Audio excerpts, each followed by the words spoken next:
Jambu untuk Anakku, karangan Siti Mahilah, dan dibacakan oleh Ramdan Subarka. Riuhnya bunyi dedaunan disebabkan angin pagi yang gelisah. Kicauan burung hutan memecah kesunyian. Sang mentari memercik sinarnya pada wajah-wajah yang saling bercermin pada bola mata masing-masing. Terlihat dua orang ayah dan anak sedang bertatapan.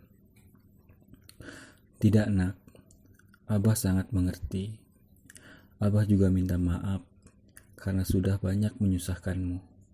Panang Aman mengusap bahu Ramdan. Tidak, Bah.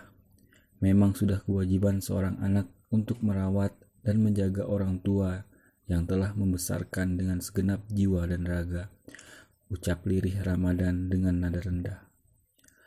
Terlihat penyesalan yang mendalam pada dirinya.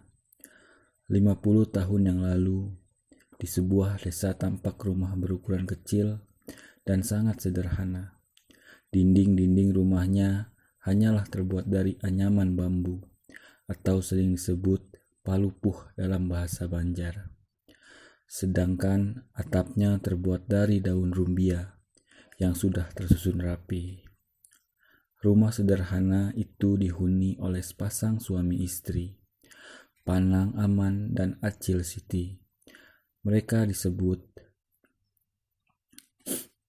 dalam bahasa Indonesia, Panang adalah paman dan Acil adalah bibi.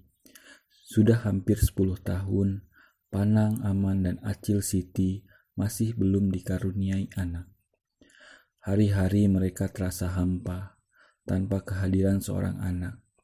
Akan tetapi, mereka selalu ikhlas, diiringi dengan berusaha dan doa kepada Allah Subhanahu wa Ta'ala. Panang Aman adalah seorang petani yang sangat rajin. Hasil taninya baik sayur maupun buah akan dijual di pasar dan sebagiannya lagi untuk keperluannya di rumah. Dan istrinya Acil Siti selalu menemani suaminya di sawah sembari mencari daun-daun pisang yang juga akan dibawa ke pasar untuk dijual. Walau hasil yang didapat tidak seberapa, namun itu sudah cukup untuk memenuhi keperluan mereka berdua.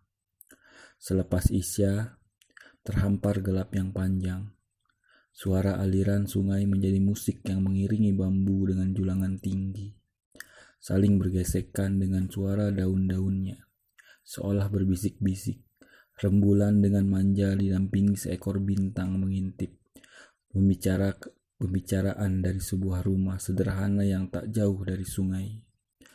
Terlihat Acil Siti menutup jendela karena angin yang dingin masuk tanpa permisi. Kak, pian kada dulaka. Kita nih berduaan aja di rumah. Padahal sudah 10 tahun kita menikah, ucap Acil Siti sambil mengikat daun-daun menjadi beberapa bagian yang akan dijualnya besok. Ya, hendak kaya apa pangling? Amun Allah belum memberi, kita harus sabar, ujar bidang kandungan pia kanda bermasalah. Mungkin Allah belum percayai kita untuk segera bayi si anak. Kita juga jangan berhenti memohon kepada Allah agar kita dikaruniai anak suatu saat nanti, jawab Panang Aman dengan bijaksana sembari mengangkat kopiah di kepalanya untuk menggaruk kepalanya yang gatal. Inggih, amin. Acil Siti menghitung daun-daun yang sudah dikatnya. Ya sudah, ayo kita tidur. Besok kita pagi-pagi sudah harus pergi ke pasar. Panang menuju kasur dengan meletakkan kopiahnya di sisi kasur. Sementara Acil Siti masih sibuk membereskan daun-daunnya. Tak ada hari terlewatkan tanpa rangkaian doa-doa dari sepasang suami istri yang selalu sabar dan tawakal. Panang Aman dan Acil Siti tak pernah bosan untuk berdoa. Beberapa bulan kemudian, rahmat pun datang menghampiri mereka. Doa-doa mereka dijawab oleh Tuhan. Doa-doa yang tak pernah putus setiap hari, bahkan detik itu, mungkin saja Tuhan sudah bosan mendengar doa-doa mereka. 9 bulan Acil Siti mengandung. Pada bulan Ramadan, ia melahirkan anak laki-laki. Ketika tangisan bayi terdengar, alangkah senang hati Panang karena doanya selama ini telah dijawab oleh Allah SWT. Namun, wajahnya berubah sedih seketika ketika bidan beranak mengatakan bahwa Acil Siti sudah meninggal beberapa menit yang lalu ketika melahirkan bayinya. Kematian Acil Siti kemungkinan disebabkan oleh kehamilan di usia tua. Panang Aman sangat sedih dengan kejadian itu. Walau dia sedang berbahagia mendapat seorang putra, namun kehilangan seorang istri yang sudah mempertaruhkan hidupnya juga membuat hatinya hancur. Panang Aman sadar, semua kejadian yang menimpanya adalah memang sudah suratan takdir. Ia yakin, sudah keputusan dari Yang Maha Kuasa, di mana akan ada hikmah di balik semua ini. Ia mencoba untuk tidak begitu larut dalam kesedihan, karena ia masih mempunyai anak yang harus dijaga. Ramadan adalah nama yang diberikan oleh Panang Aman untuk anak sematawayangnya, di mana maksud dari kata Ramadan adalah bulan kelahiran Ramadan, yaitu bulan suci Ramadan. Hari demi hari dilalui Panang dengan penuh kesabaran. Merawat seorang bayi bukanlah perkara gampang, terutama bagi seorang laki-laki. Ia merawat Ramadan dengan penuh kasih sayang, hingga seekor nyamuk pun tak ia biarkan mendekati tubuh Ramadan. Ramadan tumbuh dengan sehat dan pintar. Di usianya yang 5 tahun, ia sudah pandai membaca Al-Quran, karena Panang selalu mengajarinya setiap malam dengan hanya menggunakan penerangan lampu minyak. Panang Aman selalu menuruti apa yang diminta oleh Ramadan, sehingga Ramadan jarang menanyakan tentang ibunya. Ia juga selalu membawa Ramadan kemanapun ia pergi. Panang selalu mengajak Ramadan memancing, ke sawah, dan ke pasar. Ia juga sering mengajak Ramadan bermain. Panang Aman bisa menjelma menjadi sosok ibu dan juga teman. Ramadan kecil sudah tumbuh dewasa. Ia selalu menolong bapaknya di sawah dengan sedikit belajar cara bertani dan menjual hasil taninya ke pasar. Dan akhirnya ia menjadi anak yang mandiri. Karena Ramadan sudah dewasa dan sudah mandiri, maka Panang Aman menikahkannya dengan seorang gadis yang tak jauh dari rumahnya. Ramadan sudah berkeluarga. Ia dan istrinya tinggal satu rumah dengan bapaknya. Dan tidak beberapa lama kemudian Ramadan dikaruniai seorang anak laki-laki yang sangat dikasihinya. Usia Panang bertambah tua. Wajahnya sudah banyak berkerut. Matanya tak lagi cerah. Tatapan matanya sayu. Tangannya yang tak lagi kuat dan tubuhnya yang tak lagi kekar seperti dulu. Panang hanya bisa berbaring penuh kepasrahan tanpa daya.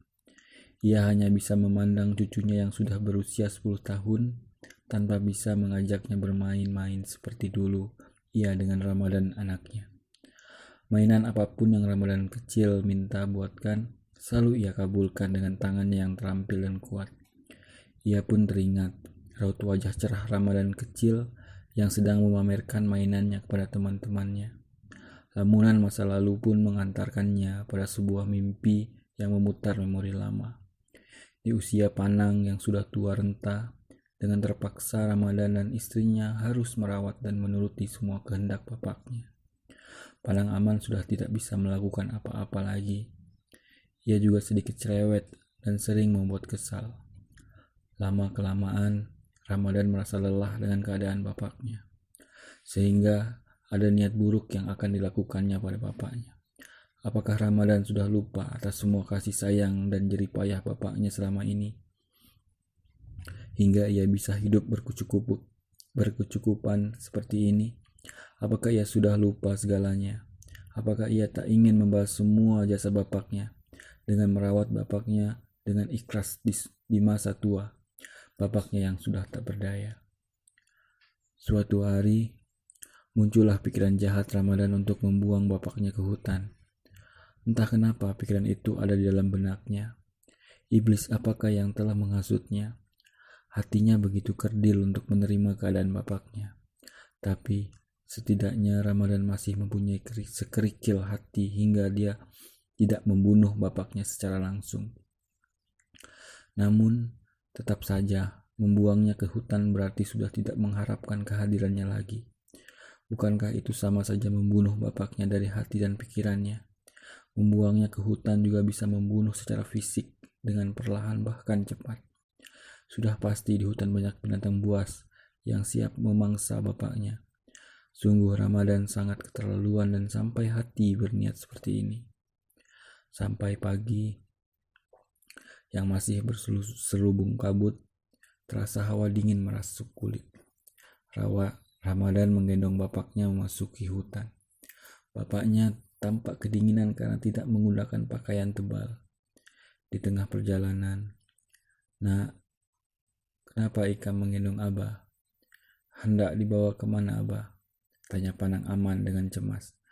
"Ah Abah nih, sudah berdiam aja, jangan banyak takun," hardik Ramadan dengan marah. Semak demi semak ia celahi. Hutan belantara ia masuki. Tanpa disadari, kaki Panang Aman terkena tumbuh-tumbuhan yang melukai. Tampak ia menahan perih, sakit. Namun Panang Aman mulai menyadari bahwa ia akan dibuang ke hutan oleh anaknya sendiri. "Nak, mau kamu bawa kemana Abah nak? Jangan kamu buang Abah nak. Maafkan Abah yang sudah menyusahkan Ikam juga istri Ikam selama ini." Panang Aman memohon kepada Ramadan dengan berderai air mata. Ramadan terus berjalan. Ia tak sedikit pun menggubris kata-kata bapaknya. Dan sama sekali ia tak tersentuh oleh tangisan bapaknya. Sesekali Ramadan membenarkan posisi gendongan bapaknya. Saat itu juga bapaknya berpegangan dengan erat. Tiba-tiba, prak. Ramadan hampir tergelincir karena terinjak jambu biji yang lumayan besar. Warnanya sangat hijau, ranum, namun ada sedikit bekas gigitan kelelawar. Sedangkan di sekitar itu tidak ada pohon jambu. Mungkin jambu tersebut dijatuhkan oleh kelelawar. Entahlah, Ramadan berhenti dan menurunkan bapaknya. Ia sandarkan bapaknya pada sebuah pohon besar. "Kenapa berhenti nak?" Ramadan tidak menjawab. Ia memungut jambu itu lalu membersihkan dengan tangan. "Bapak tahu, pasti kamu ingin membawa jambu itu pulang kan? Untuk anakmu Ali, karena ia sangat suka jambu karantukal atau jambu biji," ucap Panang Aman dengan sedikit tersenyum. Ramadan tersentak. "Abah dulu juga begitu denganmu nak. Jika Abah mau mencari kayu bakar di hutan, kamu selalu minta carikan jambu karantukal hutan yang besar. Dan Abah selalu berusaha membawakannya untukmu. Saat Abah bulik Ikam sudah menghadang di muara lawang, menunggu si jambu karantukal kesukaan Ikam. Dan pasti anakmu juga akan seriang itu ketika kamu pulang nanti," papar Panang Aman sembari menyeka air mata. Ramadan terkulai, lesu ketika mendengar ucapan bapaknya. Ia teringat akan kasih sayang bapaknya ketika ia masih kecil. "Abah," ucap lirih Ramadan dengan wajah penuh penyesalan. "Nak, teruskanlah perjalananmu. Abah ikhlas jika kau benar ingin membuang Abah. Abah sadar, sekarang sudah tidak bisa melakukan apa-apa lagi. Mungkin sebentar lagi Abah juga akan mati." Panang mengangkat tangannya yang gemetar, menunjukkan bahwa ia siap untuk dibawa kemanapun. Sedangkan Ramadan menatap wajah bapaknya yang penuh pasrah.